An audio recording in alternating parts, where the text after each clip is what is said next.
Hi, it's me again, I'm back. Hanya Allah yang tahu bagaimana perasaan aku sakit. Sakitnya perasaan aku ni. Siapa yang tahu? Siapa tahu? Aku marah dengan kau. Siapa yang buat aku ni? Aku marah. Capeknya aku malas betul. Bercanda. Kenapa kami yang kuasai bumi kah? Memang Mbak nggak bingung? Semua manusia di muka bumi ini bingung Mbak. Nanti nggak bingung kalau udah di surga. Siapa kamu? Coba kamu siapa? Hei, namamu siapa? Aku Firman Saputra. Kamu siapa? Hah? Siapa kamu? Namanya siapa? Siapa namanya? Di mana rumahnya? Hah? Di mana rumahnya? Sini kami akan memaparkan materi tentang manajemen humas. Sebelumnya nama saya Salsabila Cintana Azhara Susanto NIM 061. Saya Nur Alif Rahmawati dengan NIM 069. Saya Bila Sabrina dengan NIM 067. Baik teman-teman, selamat menonton. Dadah. Yang pertama, strategi hubungan sekolah dan masyarakat. Poin A, hubungan sekolah dan masyarakat adalah suatu proses komunikasi antara sekolah dan masyarakat dengan tujuan meningkatkan pengertian anggota masyarakat tentang kebutuhan pendidikan serta mendorong minat dan kerja sama para anggota dalam meningkatkan kerjasama para anggota masyarakat dalam rangka memperbaiki sekolah tersebut. Contohnya, kegiatan hubungan sekolah dan masyarakat dapat dilakukan di Surabaya. Contohnya, sekolah mengadakan kunjungan ke desa-desa sekitar Surabaya untuk memberikan penyuluhan tentang pentingnya pendidikan dan kesehatan. Sekolah mengadakan kegiatan bakti sosial untuk membersihkan lingkungan di sekitar sekolah. Sekolah bekerja sama dengan masyarakat untuk mengadakan kegiatan ekstrakurikuler. Kunjungan sekolah ke masyarakat. Sekolah dapat mengundang masyarakat untuk berkunjung ke sekolah untuk melihat belajar mengajar, fasilitas sekolah dan program-program pendidikan yang dilaksanakan. Hal ini dapat meningkatkan pemahaman masyarakat tentang kebutuhan pendidikan dan mendorong mereka untuk mendukung sekolah tersebut. Poin B, urgensi yang diberikan sekolah kepada masyarakat. Sebaliknya, masyarakat juga memberikan sesuatu yang berharga dan bermanfaat bagi sekolah. Dengan demikian, antara sekolah dan masyarakat sama-sama memiliki keterikatan emosional dan memiliki tanggung jawab secara bersama. Anggota masyarakat yang terbina dengan baik akan merasa bahwa sekolah juga miliknya, yang perlu diperhatikan, dipertahankan, dan dimajukan. Selanjutnya, dengan mengadakan hubungan dengan masyarakat, memudahkan organisasi pendidikan menyesuaikan diri dengan kondisi dan situasi lingkungannya. Contohnya, urgensi yang diberikan masyarakat kepada sekolah. Yang pertama, dana.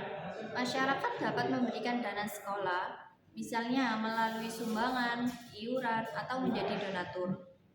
Dana tersebut digunakan untuk membiayai operasional sekolah seperti pembangunan dan pemeliharaan sarana dan prasarana, pengadaan buku dan alat-alat belajar, dan lain sebagainya.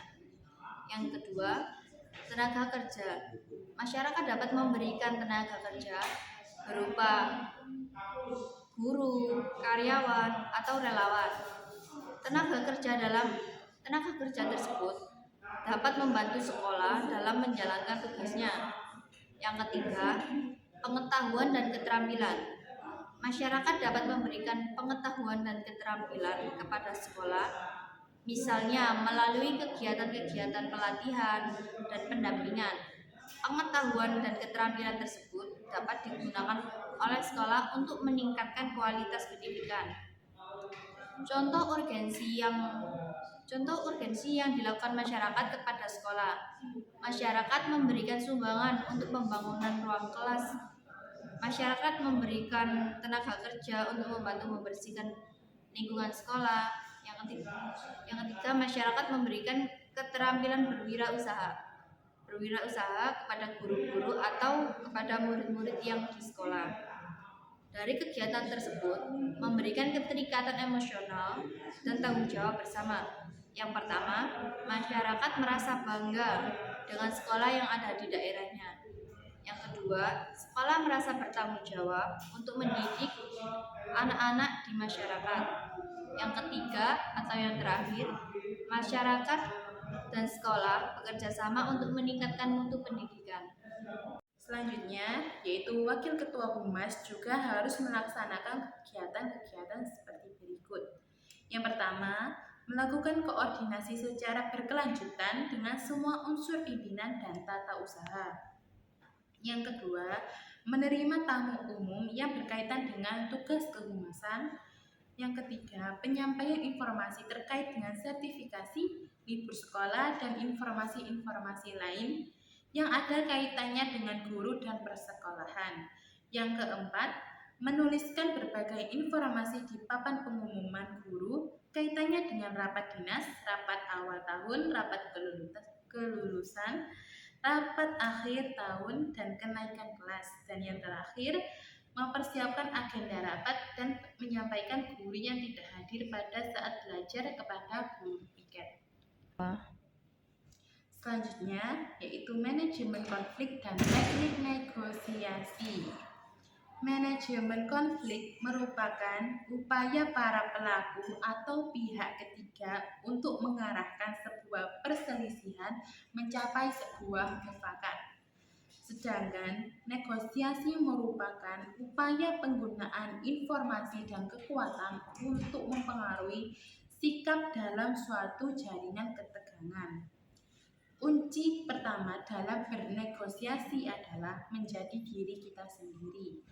Pemilihan cara negosiasi mampu merefleksikan siapa diri kita yang sebenarnya sehingga dapat membangkitkan rasa percaya diri untuk mengetahui kekuatan dan kelemahan kita dan melihat bagaimana orang-orang yang bereaksi terhadap kekuatan dan kelemahan itu.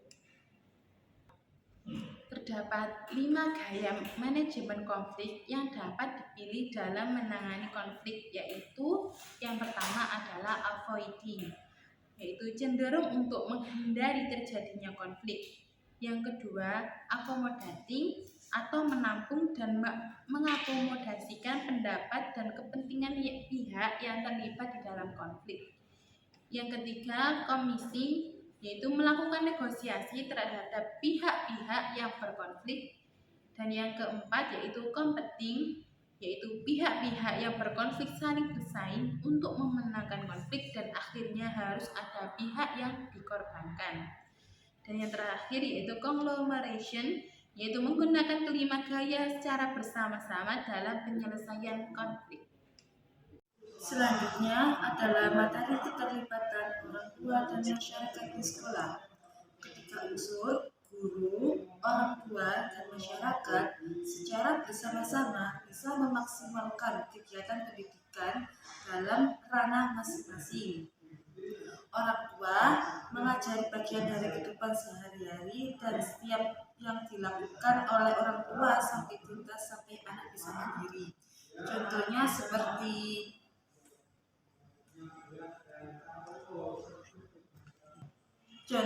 seperti menghadiri pertemuan orang tua atau guru secara rutin untuk membahas perkembangan anak-anak. Dan yang kedua, menjadi relawan di sekolah, seperti membantu mengawasi siswa saat istirahat atau membantu dalam kegiatan ekstrakurikuler. Dan yang ketiga, menyumbangkan waktu atau sumber daya untuk kegiatan sekolah, seperti menyediakan makanan atau bahan untuk acara tertentu. Yang keempat, sponsor atau donatur untuk kegiatan sekolah dan program tertentu. Maksudnya, kita itu mengajukan proposal kepada masyarakat untuk bantuan sekolah. Ya, materi karakteristik sekolah yang didukung masyarakat. Menurut Marini, 2014, sekolah dasar yang didukung oleh masyarakat adalah sekolah dasar yang di dalamnya seluruh anggota masyarakat, termasuk pengelola guru, pegawai, sekolah dasar, orang tua, dan anggota masyarakat sekitar. Untuk mencapai tujuan sekolah, yaitu meningkatkan performa siswa, karakteristik sekolah yang didukung orang tua dan masyarakat secara efektif. Dalam memelihara keberhasilan akademik dari semua siswa yang berbeda secara kebudayaan dan ekonomi.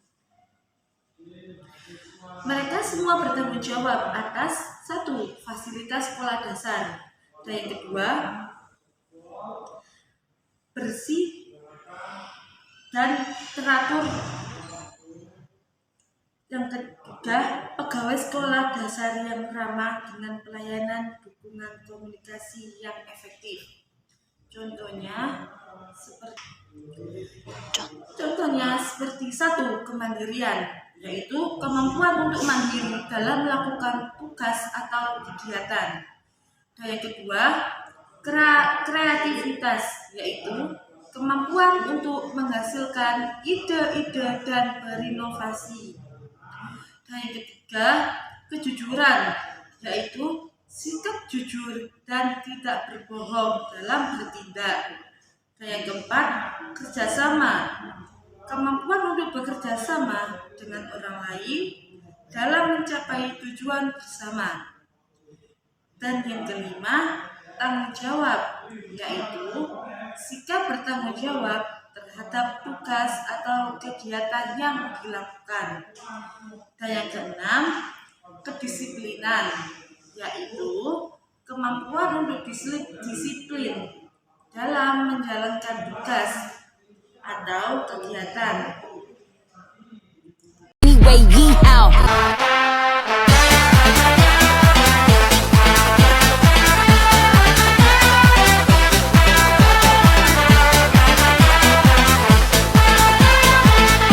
Nasi dibakar, bakar nasi dibakar, campur sate, tusuk sate.